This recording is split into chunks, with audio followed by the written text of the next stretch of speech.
Good morning to all my dear students. Today I am going to explain chapter number 11 of the subject English first of class 5. The name of the chapter is A Light for the Palace Fire. You have to underline the hard words which I have underlined in the chapter. A long time ago there was a huge palace at the top of the hill. A fire always burned in the palace and kept it warm. It was the most useful fire in the palace. One day the fire suddenly stopped burning and no one was able to light it again. लंबे समय की बात है, एक बहुत बड़ा सा palace यानी महल जो है वो हिल की चोटी पे था और उस महल में उसको गर्म रखने के लिए हर समय एक आग जलती रहती थी और वो उस महल के लिए बहुत ही यूज़फुल था। एक दिन अचानक से क्या होता है कि वो आग बुझ जाती है और दोबारा उसे कोई नहीं जला पाता है। People said that the fire had died because the people in the palace were always quarreling. Others said that it had gone out because the winter that year was very cold. Everyone in the palace was freezing and longed for the fire to burn. Then the king ordered his messenger, go down the hill road. If you see fire burning in a house, go inside and ask for some members to bring back the palace. तो फिर एक दिन क्या होता है, लोग उसके लिए जब आग बुझ जाती है तो लोग बातें करते हैं कि आग जो है वो मर गई है, क्योंकि इस महल में हर लोग एक दूसरे से लड़ते झगड़ते रहते हैं, इसलिए आग जो है वो मर गई है। कुछ लोग कह रहे थे कि इस साल ठंड बहुत ज़्यादा पड़ी इसलिए आग जो है वो बुझ गई है। अब आग बुझने से उस महल में रहने वाले सब लोग बहुत ही ठंड महसूस कर रहे थे और आग क्योंकि जल नहीं पा रही थी तो उसके लिए परेशान भी थे। तब राजा जो है अपने एक दूत को भेजते हैं, कहते हैं कि इस पहाड़ी से नीचे जाओ और जिस भी घर में आग चल रही हो वहाँ अंदर जाना और उनसे पूछना कि वो वहाँ से अपने घर से कुछ आग महल के लिए दे दें। Maybe we can light our fire in this way. So the messenger with a big iron lantern for holding coal set off in the bitter cold. Light for the palace fire. He called as he went, who will give me some coal to light the palace fire?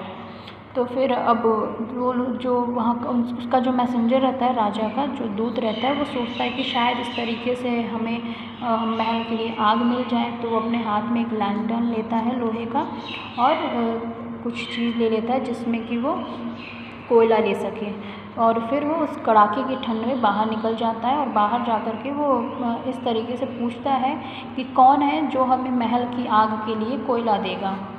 Here is some glowing coal for you, said a man, but tell the king that I want gold piece in return for these lumps of coal.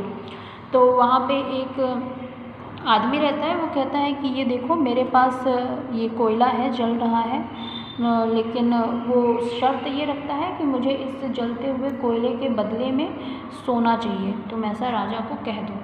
So the messenger put the coal inside his lantern and turned to go back to the palace. However, the coal soon turned cold and grey and he had to throw it away. He had to search for burning coal once again.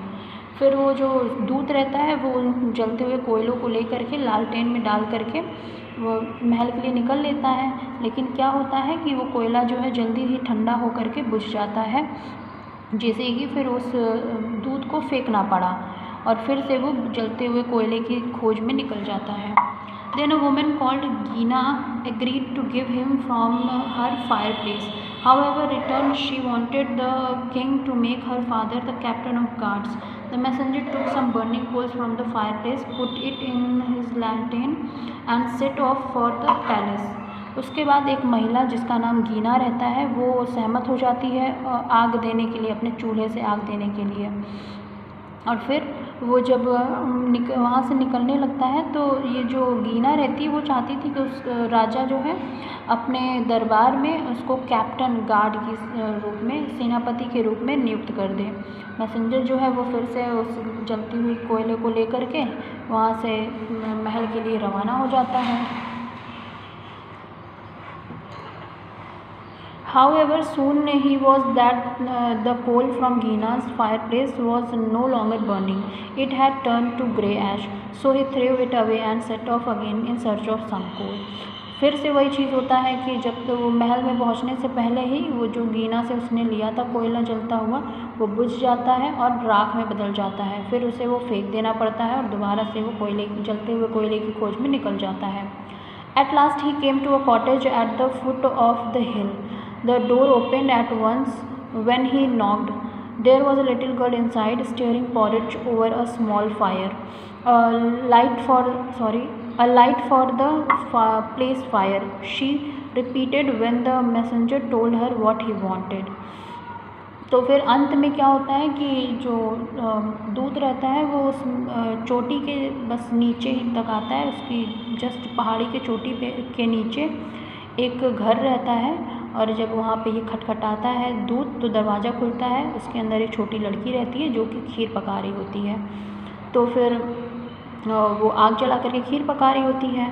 तो दूत जो रहता है वो सारी कहानी बताता है उस बच्ची को। तो लड़की सुन करके वो रिपीट करती है कि अच्छा महल के लिए आग। उसके बाद you may have as much coal as you like, she said, do sit down though, warm yourself and have a bowl of porridge before you start out in the cold again.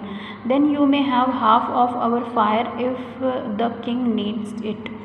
तो फिर वो लड़की कहती है कि आपको जितना कोयला चाहिए आप ले सकते हैं, लेकिन आप पहले बैठ जाइए, अपने आप को गर्म कर लीजिए और एक कटोरा आप एक खीर भी ले लीजिए अपने साथ इस ठंड में बाहर निकलने से पहले। उसके बाद और आपको अगर आग चाहिए तो आप राजा के लिए आधा आग ले सकते हैं। The messenger did as the little girl said, then he lifted a small bright coal from the fire and put it in his lantern. तो दूत जो रहता है वो वैसा ही करता है जैसे कि वो लड़की कहती है। उसके बाद वो छोटा सा कोयले का टुकड़े छोटे छोटे ले करके अपने लालटेन में डाल लेता है। It will never burn all the way back to the palace, thought the messenger. With each step he took, the coal grew brighter. It lit up the dark road as if the sun was shining, and it warmed him too. अब जो दूत रहता है वो सोच रहा होता है कि ये आग जो है वो पूरे रास्ते तक तो जलेगी नहीं, बुझ ही जाएगी। लेकिन क्या होता है कि वो जो कोयला रहता है वो रास्ता जैसे जैसे वो आगे बढ़ता जाता है वो कोयले की चमक और बढ़ती जाती है। वो ऐसे चमक रहा था और रास्ते को उजाला कर रहा था जैसे कि सूर्य चमक रहा हो, और वो उसे गर्माहट भी प्रदान कर रही थी। When he reached the palace, the coal still burned and glowed. As soon as the touched it to the grey logs in the fireplace, they burst into flames. और जब तक वो महल पहुंचता है तब तक वो जो कोयला रहता है वो जलता रहता है, चमक उसकी अभी बनी रहती है। जल्दी से वो जा कर के लकड़ियों के ढेर में वो कोयला डालता है और आग फिर से लपटें उठने लगती हैं और आग जल जाती है। The fire once again warmed the palace folk. They realized that this was because selfless love and come with the coal from the little girl's cottage. तो अब क्या होता है, वो जो आग रहती है वो फिर से वहाँ उस महल के लोगों को गर्मी प्रदान करने लगती है और लोगों को ये एहसास होता है कि ये उस निस्वार्थ प्यार की वजह से, प्रेम की वजह से है जो कि उस लड़की के कॉटेज से आया है, यानी उसके घर से आया है। So this was the chapter. Now we will do the exercises of this chapter. Tick the correct answer. Number 1. The palace was built on the top of a hill. The king ordered his messenger to bring some members. The man wanted dash in return of some embers was gold pieces. Selfless love in this story refers to love given without asking for anything in return. C. Fill in the blanks with the correct words from the brackets. Number 1. No one was able to dash the fire. It is light. The fire went out because the people were always quarreling. Everyone in the palace was dash and longed for the fire to burn. Answer is freezing. The king asked the dash to get some burning coals. It is messenger. The little girl offered dash to the messenger. Answer is hot porridge. Now D. Who said these words? Number 1. Go down the hill road and ask for some members. It is king. Here is some glowing coal for you, said by man. You may have as much as you like, said by little girl. Right? True or false? The palace was at the top of the hill.